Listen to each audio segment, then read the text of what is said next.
semuanya, selamat malam dan kita kali ini kembali lagi di Diskotik atau juga dapat dikenal sebagai diskusi kolaboratif sosial politik. Dan pada episode ketiga ini, izinkan saya untuk memperkenalkan diri. Perkenalkan, nama saya Sofi Jianabila, yang mana di sini saya akan membimbing keberjalanan diskusi bersama dengan narasumber kita yang telah hadir pada malam hari ini, yaitu Bang Razif. Selamat malam, Bang Razif. Malam, Sofi. Gimana kabarnya, Bang, malam hari ini? Alhamdulillah, sehat. Sofi gimana kabar? Baik juga, Alhamdulillah. Yang sakit cuma negara. Aduh, nah kebetulan membicarakan mengenai sakitnya negara ini sangat berkorelasi gitu dengan topik yang hendak kita bicarakan nih di diskusi di episode ketiga Diskotik kali ini, yang mana berkaitan dengan autocratic legalism. Yes. Yang mana pada masa sekarang ini tuh kalau misalnya kita melihat di Indonesia sendiri, banyak sekali fenomena sosial dan politik yang terjadi ya Bang ya. Terutama setelah adanya pemilihan presiden kemarin dan juga diikuti dengan adanya pemilihan kepala daerah yang mana akan terjadi di bulan November ini juga. Jadi menurut saya topik ini tuh sangat memiliki korelasi gitu. Dan sangat menarik apabila kita diskusikan secara lebih lanjut. Gitu. Oke, mungkin tanpa berlama-lama lagi, bisa kita masuk langsung ke diskusinya, Bang? Silakan. Oke. Jadi mungkin untuk edukasi awal gitu ya, kepada teman-teman semua yang ada di sini yang sedang menonton Diskotik ini, mungkin bisa nggak sih, Bang, untuk menjelaskan secara garis besar atau mungkin juga bisa secara mendetail mengenai apa sih autokrasi legalisme itu? Oke. Gitu. Autocratic legalism. Saya minjem pendapatnya Skeppel ya, yang dikutip juga sama banyak scholar di Indonesia, salah satunya Mas Uceng gitu ya, Pak Zainal Arifin Muchtar. Simpelnya, autocratic legalism ini adalah ketika sebuah tindakan yang justru bertentangan dengan tujuan hukum, tapi tetap dilakukan dengan memberikan pembenaran secara hukum. Nah, itu kita bisa kenal dengan istilah autocratic legalism. Apa contohnya? Contohnya banyak. Sangat banyak. Salah satunya misalnya, kalau teman-teman dengar itu, ada namanya Undang-Undang Cipta Kerja yang dibuat dengan metode omnibus. Yes. Metode omnibus itu sama sekali tidak dikenal dalam peraturan perundang-undangan di Indonesia. Dalam Undang-Undang nomor 12 2011 tidak diatur. Setelah diubah tahun 2019 juga tidak diatur gitu ya. Tapi tiba-tiba tahun 2020, pemerintah mengeluarkan Undang-Undang Cipta Kerja dengan metode omnibus yang tidak ada dasarnya. Ketika dikeluarkan, baru dibikin dasar hukumnya. Tahun 2022 untuk memberikan pembenaran terhadap metode omnibus tadi. Nah, ini adalah salah satu contoh autocratic legalism, di mana sebuah tindakan-tindakan yang salah dilakukan lebih dahulu, diberikan dasar hukum kemudian. Itu sih. Oke, dari penjelasan mengenai autokrasi legalisme itu sendiri itu sangat memantik aku untuk mengajukan pertanyaan selanjutnya nih Bang. Nah, apa sih sebenarnya indikasi yang dapat menggambarkan terjadinya autokrasi legalisme ini, terutama di negara kita ini, yang mana tadi Bang Razif juga sudah memberikan contoh yang di UU Cipta Kerja itu sendiri. Mungkin bisa dijelaskan lebih lanjut. Gini, indikasi terjadinya autocratic legalism itu, ya selain faktualnya sudah banyak terjadi ya. Kalau bisa kita tarik garis besarnya, salah satunya adalah mulai banyak sekali regulasi yang dibuat dengan cara menyimpang daripada prosedur pembentukan peraturan perundang-undangan. Undang-Undang Cipta Kerja sudah saya contohkan tadi. Apakah itu hanya satu-satunya? Tidak. Masih banyak sekali. Undang-Undang KPK misalnya. Bagaimana mungkin pahlawan-pahlawan kita di KPK, para penyidik-penyidiknya, tiba-tiba disuruh tes yang namanya TWK. Dan lalu banyak daripada mereka yang tiba-tiba dinyatakan tidak lulus TWK, sanksinya adalah keluar dari KPK. Itu kan konyol sekali. Dan regulasi itu diketok tengah malam. Ada lagi Undang-Undang Minerba misalnya. Undang-undang yang memberikan, yang seharusnya ya, kita punya wilayah tambang batu bara misalnya ya, yang izinnya kita kenal dengan nama PKP 2B. Dimiliki oleh perusahaan yang sangat besar luasan wilayahnya, yang harusnya sudah dinyatakan berakhir dan izin itu diberikan kepada BUMN. Tapi tiba-tiba ada revisi Undang-Undang Minerba yang terjadi secara senyap. PKP 2B diperpanjang menjadi IUPK dan diserahkan kembali kepada mereka-mereka yang sebelumnya memiliki itu yang seharusnya sudah berakhir. Jadi autocratic legalism ini bisa kita lihat indikasinya adalah yang pertama itu banyaknya regulasi yang dibuat dengan cara menyimpang daripada prosedur hukum yang seharusnya. Yang kedua, pembungkaman masyarakat sipil. Itu adalah indikasi yang sangat terang benderang juga ya. Yang kita lihat sekarang ini hukum kan serba terbalik sekarang. Contoh, misalnya ada seorang yang bernama Daniel Fritz, kalau teman-teman masih ingat. Dia aktivis lingkungan yang berbicara untuk menolak perusakan lingkungan, tapi justru dikriminalisasi.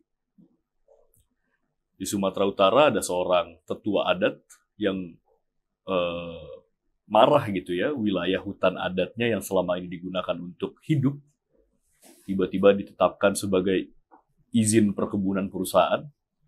Mereka melawan, justru masuk penjara. Dengan dasar apa? Dengan dasar hukum. Nah, ini penting untuk kita bahas. Kita tahu memang di pasal 1 ayat 3 konstitusi kita, UUD 1945 menyebutkan Indonesia negara hukum. Tapi tolong, penting juga untuk orang-orang yang belajar hukum. Tolong tunjukkan bahwa kita belajar hukum itu dengan benar gitu ya. Jadi nggak hanya membaca bahwa Indonesia adalah negara hukum, ya selama ada pasalnya, berarti boleh dilakukan. Enggak. Yang dimaksud dengan Indonesia negara hukum di situ, itu adalah apa yang diajarkan oleh seseorang bernama Albert Van Dicey, scholar dari Inggris, mengatakan bahwa ciri utama dari negara hukum itu adalah pertama supremacy of law, kedua adalah due process of law, dan yang ketiga adalah equality before the law. Itu harus ada dalam sebuah negara hukum. Kalau kita detail lagi baca, UUD 1945, pasal 24 misalnya. Siapa yang paling berwenang untuk menegakkan hukum di Indonesia? Kekuasaan kehakiman. Kekuasaan kehakiman diberikan tugas untuk menegakkan kepastian hukum, menegakkan hukum, dan keadilan. Jadi hukum tidak berdiri terpisah di situ. Itu yang kedua. Kalau kita lihat lagi dalam naskah komprehensif amandemen UUD 1945 misalnya, di situ pun dijelaskan apa sih yang dimaksud dengan hukum.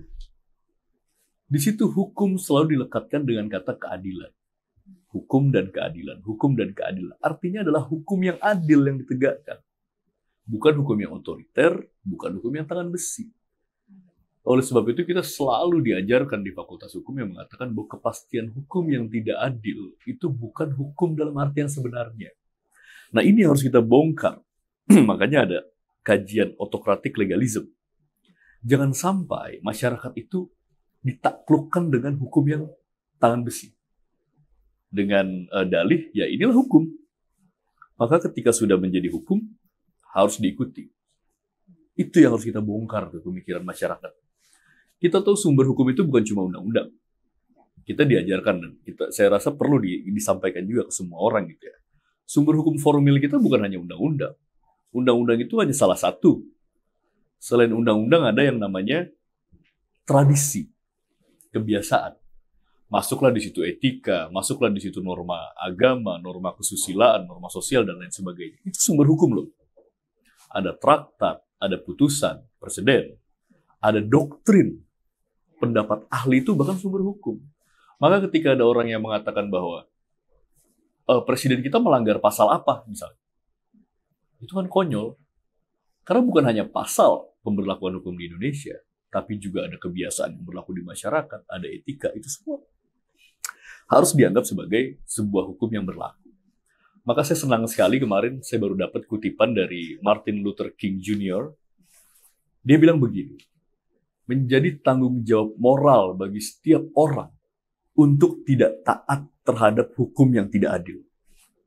Itu adalah cara kita untuk melawan apa yang kita sebut sebagai autocratic legalism tadi. Jadi jangan ketika pemerintah sudah membuat hukum, membuat undang-undang, maka kita harus patuh di situ. Tidak. Kita ini kan orang-orang yang berakal. Kita ini orang-orang terpelajar. Kita bisa bongkar isi hukum itu. Kalau hukum itu tidak adil, maka kita punya tanggung jawab moral untuk melawan hukum itu. Gitu ya. Oke. Tadi sebetulnya ada satu aspek yang menarik perhatianku nih Bang. Jadi tadi kan sebagian besar itu Bang Razif menyebut bahwasanya autocratic legalism ini lebih ke dibentuknya peraturan hukum yang tidak mengutamakan partisipasi dari hak masyarakat sipil. Yep. Nah, apakah autocratic legalism itu berarti bisa dibilang terjadi terutama di ranah legislatif atau juga bisa terjadi di ranah yudikatif dan juga ranah eksekutif? Yeah. Autocratic legalism itu bisa terjadi di segala ranah. Bukan hanya di ranah legislatif saja dalam hal pembentukan peraturan perundang-undangan. Bisa juga terjadi di ranah eksekutif, di ranah tindakan pemerintah, tindakan administrasi pemerintah. Bisa juga terjadi di ranah yudikatif. Contoh yang terjadi di di ranah yudikatif misalnya. Teman-teman pernah tahu ada seorang hakim bernama Pak Aswanto, hakim Mahkamah Konstitusi, yang tiba-tiba dipecat jadi hakim Mahkamah Konstitusi. Tidak ada satupun dasar hukum yang membolehkan hal itu terjadi. Tapi karena Hakim Aswanto memiliki track record beberapa tahun belakangan, dia resisten terhadap hukum-hukum yang dibuat oleh pemerintah bersama dengan DPR yang ditenggarai tadi. Banyak sekali korupsi legislasi di dalamnya gitu ya. Tidak menyerap kepentingan rakyat. Dibatalkan oleh Mahkamah Konstitusi, di mana Aswanto termasuk salah satu yang membatalkan. Tiba-tiba dicopot jadi seorang hakim Mahkamah Konstitusi. Digantikan dengan orang lain yang ketika kita lihat perjalanan ke depannya, punya sudut pandang yang benar-benar bertolak belakang. Yang hampir kita lihat dalam setiap putusan selalu pada posisi yang bersama dengan gerbong pemerintah dan DPR. Nah, itu bentuk autocratic legalism yang terjadi di tataran yudikatif. Dia tidak punya dasar hukumnya, tapi dilakukan terlebih dahulu, dasar hukumnya kita buat belakangan. Itu terjadi di ranah yudikatif. Bagaimana di ranah eksekutif? Lebih banyak lagi. Contohnya apa? Kita kenal ada istilah namanya gugatan fiktif positif. Apa itu? Pemerintah memiliki tanggung jawab atau kewenangan untuk melayani rakyatnya. Contohnya adalah, misalnya ada masyarakat yang butuh izin. Izin berusaha, izin apapun itu. Ketika disampaikan ke pemerintah, pemerintah itu pilihannya dua. Antara menerima atau menolak. Kalau diterima, alhamdulillah.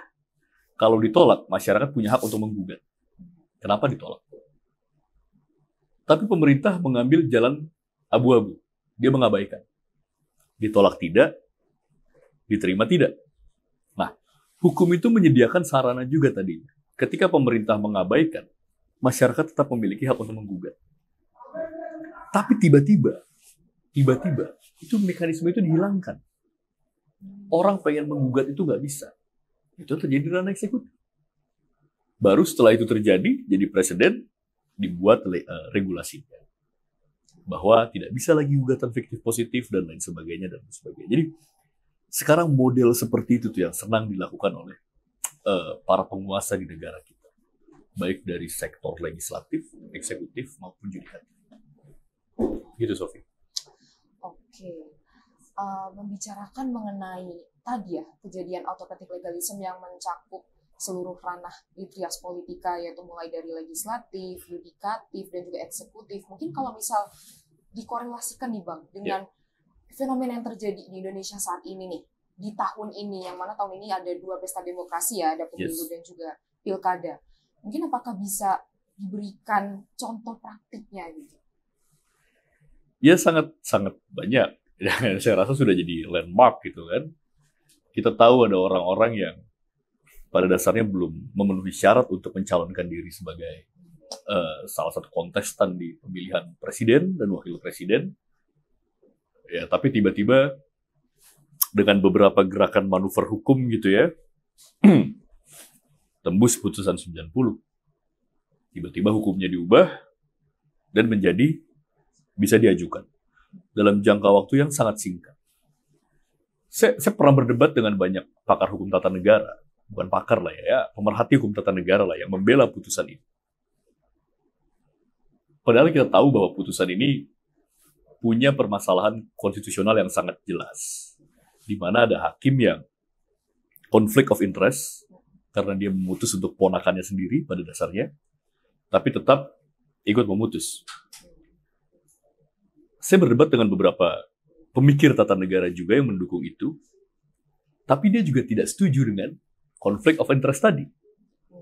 Cuma dalilnya begini, saya tidak setuju dengan conflict of interest, tapi karena sudah jadi putusan, final and binding, nggak bisa diapa-apain. Siapa bilang? Kalau otak kita ini berpikir untuk mengedepankan keadilan, pasti bisa. Kenapa? Ada kok jalannya di Undang-Undang Kekuasaan Kehakiman. Sebuah putusan pengadilan, even final and binding, ketika dibentuk dengan tata cara yang tidak sesuai dengan mekanisme pembentukan putusan tersebut, dia bisa dibatalkan. Tinggal bagaimana cara kita mencari teknis pembatalan. Teknisnya gampang saja. Gugat lagi saja pasalnya. Ya kan? Dibatalkan kembali oleh MK dengan mengeluarkan hakim yang konflik of interest tadi. Selesai. Jadi banyak orang sekarang yang mau main di garis abu-abu tapi ikut meneguk kecurangan itu gitu kan. Di satu sisi dia bilang iya putusannya salah. Tapi ketika kita ajak ayo kita sama-sama batalkan putusan ini, oh nggak bisa. Itu kan konyol menurut saya. Padahal jauh sebelum putusan itu dibuat. Putusan itu Oktober 2023 ya kalau nggak salah. Ya. Kami sudah di bulan Agustus itu mengajukan surat ke MKMK, Majelis Etik Mahkamah Konstitusi. Bulan Agustus tuh, masih jauh jaraknya. Untuk mengeluarkan hakim yang konflik of interest tadi. Jadi kalau saja itu dilaksanakan lebih dulu gitu ya, disidang dulu MK-MK-nya, nggak akan kejadian autocratic legalism tadi. Tapi anehnya, permohonan kami masuk Agustus, baru disidang setelah putusan MK-nya keluar. Tiba-tiba berbondong-bondong ada ahli yang mengatakan putusan MK-nya sudah nggak bisa diapa-apain. Dengan dalih kepastian hukum kan. Menurut saya itu ada pemikiran yang salah di kepala orang-orang seperti itu. Itu menurut saya itu salah satu kejadian yang cukup penting lah ya. Dan kan bukan cuma di MK kan, di MA juga. Makanya ada istilah mahkamah kakak, mahkamah adik. Ini kan konyol. Jadi dianggap sebagai sebuah hal yang, sebuah presiden yang bisa digunakan terus gitu loh. Ini harus dihentikan menurut saya. Oke, berkaitan dengan tadi ya, membahas mengenai isi putusan MK yang tadi sempat dibahas oleh Bang Razif. Yes. Itu kan lebih berkaitan mengenai substansi hukumnya ya. Kalau misalnya tadi saya mendengar dari apa yang telah dijelaskan oleh Bang Razif sendiri. Nah, untuk autocratic legalism ini apakah juga bisa terjadi pada bagian struktur hukum dan kultur hukum selayaknya dinyatakan dalam teori Lawrence and Friedman? Yes. Yang mana merupakan teori yang sangat populer gitu, digunakan oleh para sarjana hukum begitu dalam menyampaikan argumen-argumennya begitu, Bang. Ya. Ya sebetulnya putusan 90 itu juga bisa menggambarkan terjadinya kerusakan di struktur hukum. Karena yang rusak di situ adalah Mahkamah Konstitusi. Mahkamah Konstitusi itu kan salah satu elemen struktur hukum. Dia penegak hukum. Mahkamah Konstitusi itu didesain untuk diisi oleh para negarawan. Yang harusnya tanpa ada pasal, tanpa ada regulasi, mereka tahu yang namanya apa? Semacam mutual agreement lah dalam dirinya sendiri gitu ya. Dia bisa membatasi dirinya tuh. Ketika dia merasa ini ada yang nggak beres nih kalau gue ikut mutus nih, itu udah automatically itu menarik diri seharusnya. Kan seperti itu negarawan yang kita harapkan. Kan seperti itu struktur hukum yang kita harapkan ada di Indonesia. Even tanpa ada pasal. Karena itu tadi sumber hukum kita tidak hanya sebatas regulasi, kan gitu. Tapi kan faktanya apa? Struktur ini tidak berjalan. Bahkan tadi ya udahlah ikut aja mutus dulu. Nanti kalau kejadian bermasalah apa segala macam ya urusan nanti. Toh kalau calon gue menang juga insya Allah aman, kan gitu. Itu justru juga terjadi di struktur hukum. Dan bagaimana dengan culture hukum kita, dengan budaya hukum kita, ya itu juga terjadi juga. Baik di kulturnya penegak hukum, maupun di kulturnya kita masyarakat sebagai objek hukum. Harus kita akui lah. Banyak di masyarakat kita yang pada akhirnya juga membiarkan pelanggaran-pelanggaran hukum yang dilakukan oleh orang lain, ataupun oleh diri dia sendiri. Toh sanksinya juga belum tentu diterapkan. Toh kalau diterapkan pun juga belum tentu berefek kepada saya misalnya. Jadi memang autocratic legalism ini terjadi di berbagai elemen yang disampaikan oleh Friedman tadi. Baik itu structure, substance, ataupun culture. Nah, yaitu memang menjadikan PR kita semakin berat ya untuk melakukan reformasi hukum. Tapi saya selalu menyampaikan bahwa berat itu bukan berarti tidak mungkin. Jadi sepanjang anak mudanya masih punya semangat untuk melakukan reformasi hukum, itu pasti akan bisa dilakukan. Siap, Pak. Jadi kalau misalnya bisa diambil sedikit kesimpulan dari gambar yang digambar oleh Bang Razif tadi itu, sebenarnya praktik dari autocratic legalism itu sudah termasuk mencakup seluruh sendi-sendi hukum ya yang ada di Indonesia ini ya, dan sudah terjadi sangat parah begitu, dan sudah mengkontaminasi kemurnian dari esensi hukum itu sendiri ya di Indonesia itu ya.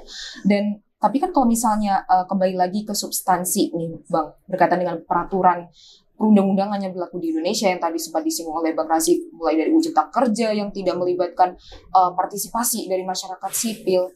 Bukankah sebetulnya dalam pembentukan peraturan perundang-undangan itu ada satu acuannya, yaitu Undang-Undang Nomor 12 Tahun 2011 tadi.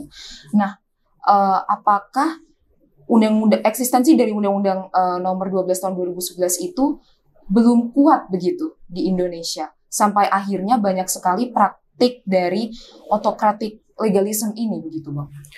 Iya, autocratic legalism itu menurut saya permasalahan utamanya memang terletak di culture. Struktur hukum kita ada, substansi hukum kita kuat. Undang-undang pembentukan peraturan perundang-undangan itu sudah menjelaskan cukup baik ya bagaimana metode pembentukan peraturan perundang-undangan. Bahkan dengan ada putusan MK terakhir melibatkan meaningful participation. Fitur-fiturnya udah dikasih. Tapi permasalahannya adalah orang-orang yang diberikan amanah untuk menjalankan itu.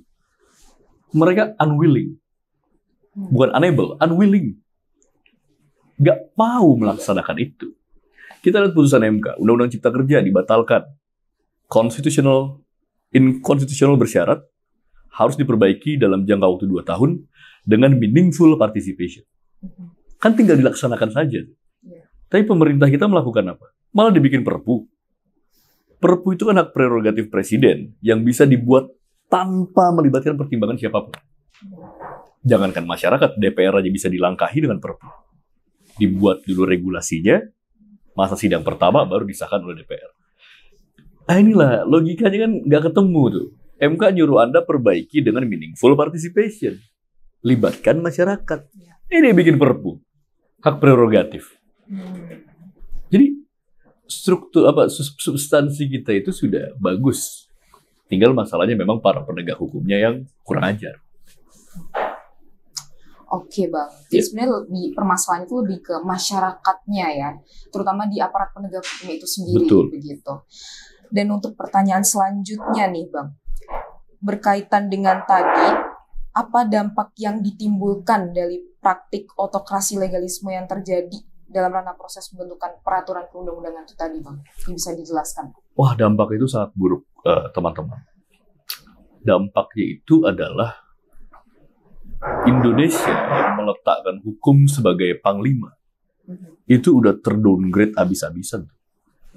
Bahkan mungkin kalau bisa ditanya ya ke teman-teman mahasiswa hukum gitu ya, bayangan saya mungkin 80% dari mereka akan menjawab, apakah masih perlu bagi saya melanjutkan kuliah sampai selesai kan gitu.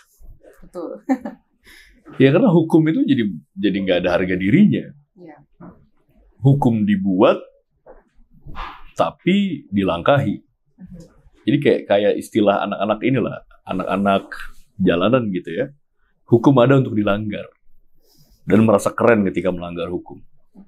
Kan rusak sekali. Padahal tujuan hukum itu adalah untuk memberikan ketertiban. Bersama-sama kita mencapai tujuan negara, kan gitu. Nah, ya praktik-praktik autocratic legalism semacam ini yang merusak itu semua. Jadi, kebutuhan oligark, kebutuhan bisnis yang seharusnya disesuaikan dengan hukum, ini malah kebalik. Hukumnya yang disesuaikan dengan kebutuhan para oligark itu. Kan jadi kacau. Tapi giliran kita masyarakat biasa, why, setengah mati, pajak kita dikorek-korek, harus taat ini, taat itu, segala macam. Nah ini sangat-sangat buruk dan bahkan bisa mengancam eksistensi bangsa. Gitu. Oke Bang.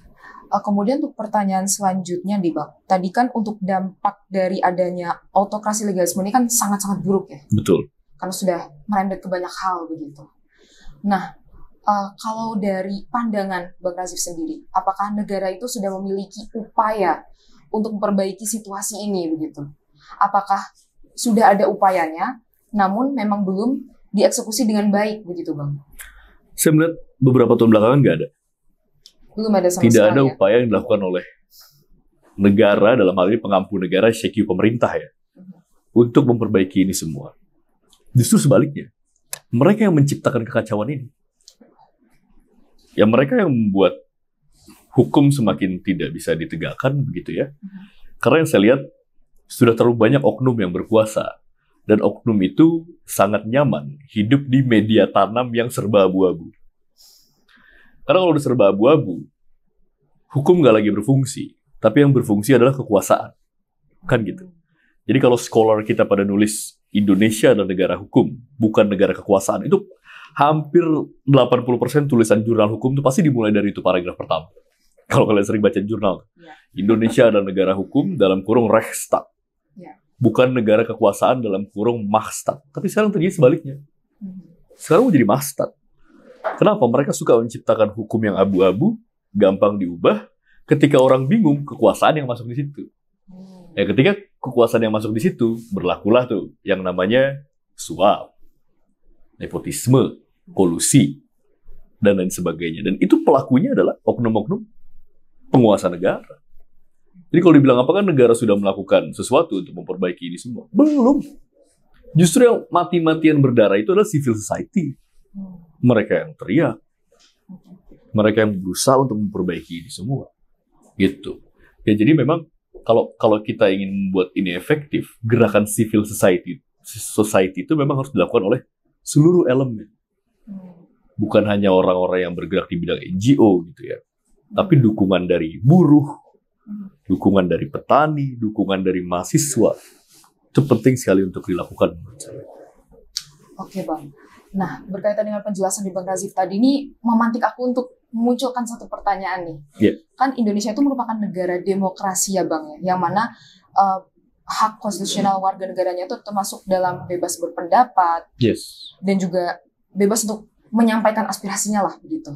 Dan apakah keberadaan dari autokrasi legalisme ini memiliki korelasi begitu dengan esensi negara Indonesia sebagai negara demokrasi Bang? Atau mungkin dapat dijelaskan? Jadi gini, konsepnya tuh gini sebenarnya.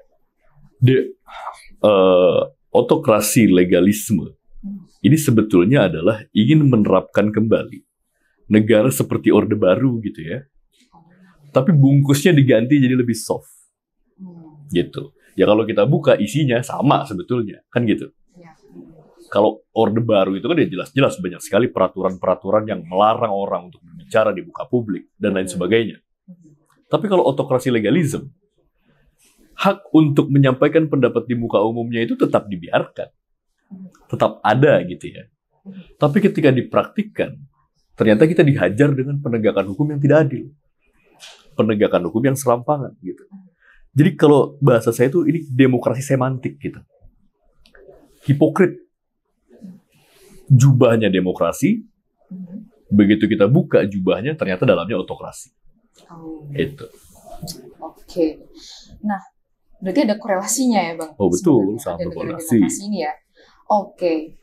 Nah kemudian kalau misalnya tadi kita balik lagi ke negara Indonesia yang memiliki 3 kekuasaan, yang legislatif, kemudian ada eksekutif dan yudikatif, dan di bagian kekuasaan yudikatif ini kan untuk mengadili ya Bang ya. Betul. Nah namun apakah praktik mengadili ini tuh sudah bisa ditemukan dalam mengatasi autokrasi legalisme ini Bang? Ya, kekuasaan yudikatif itu memang dibentuk untuk menjadi penegak undang-undang yang dilaksanakan oleh eksekutif. Ya secara teori dia memang itu kewajibannya, tugasnya kan gitu. Tapi bagaimana praktiknya? Nah itu lagi-lagi yang sulit sekali ya kita meminta mereka-mereka ini untuk memegang sumpah jabatannya gitu. Ya salah satunya Mahkamah Konstitusi misalnya, dari beberapa tahun terakhir ya. Walaupun beberapa kali ini saya merasa MK membuat putusan-putusan yang cukup baik lah. Seperti mengurangi threshold pilkada. Undang-Undang Cipta Kerja dibatalkan beberapa pasalnya yang lebih condong pro kepada buruh. Ya, tapi kan sebelumnya MK juga justru terlibat sebagai pihak yang mewujudkan autokratik legalisme. Itu MK. MA juga sama. Tiba-tiba lagi-lagi ada anak presiden yang tadinya nggak boleh nyalon gubernur jadi bisa nyalon gubernur. Dan baru kemarin aja kita juga dapat fakta yang sangat menyedihkan. Bagaimana mungkin seorang pensiunan dari Mahkamah Agung eselon 2 itu rendah loh, nggak tinggi gitu ya. Tapi di rumahnya ada 1 triliun cash, bayangin coba. Itu duit dari mana? Makanya kemarin ketika hakim-hakim demo soal kenaikan gaji, saya dukung itu. Kenapa?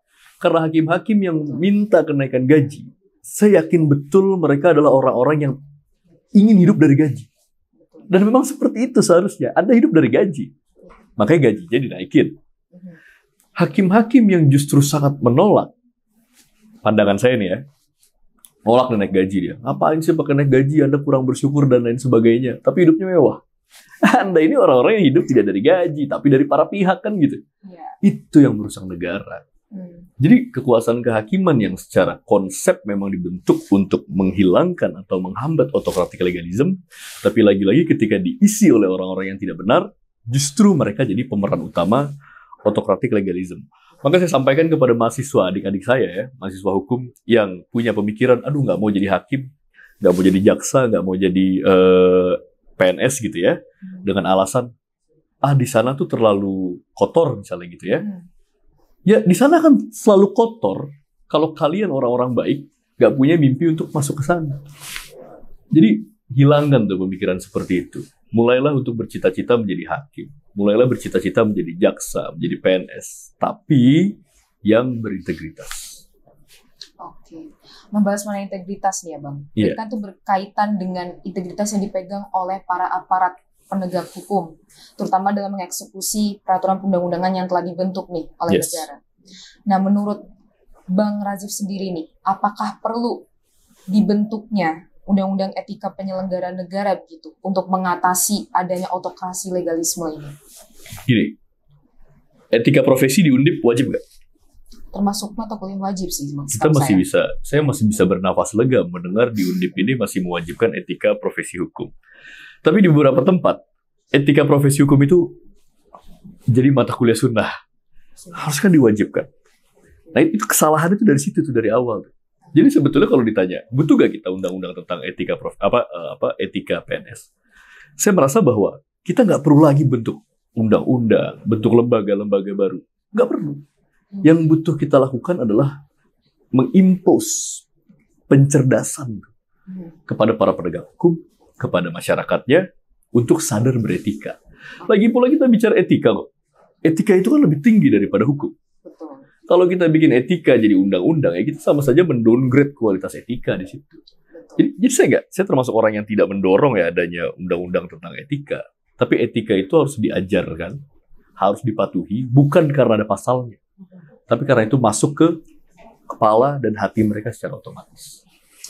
Oke, sayang sekali ya Bang ya, waktu diskusi kita ini ternyata sudah habis, padahal masih banyak sekali topik yang hendak saya bicarakan gitu dengan Bang Radzif, namun sayangnya... Tidak terasa ya? Iya, tidak terasa ya, padahal kayaknya baru beberapa pertanyaan tadi ya Bang ya. Oke, sebelumnya mungkin aku ingin mengucapkan banyak terima kasih sama-sama Sofia kepada Bang Radzif yang telah banyak memberikan ilmu, wawasan, dan juga perspektifnya ya, mengenai autokrasi legalisme ini, tidak hanya untuk aku diri sendiri, tapi juga terhadap teman-teman yang sedang menonton diskusi kolaboratif sosial politik ini. Dan terima kasih banyak kepada Bang Radzif, dan juga mungkin langsung penutupan saja.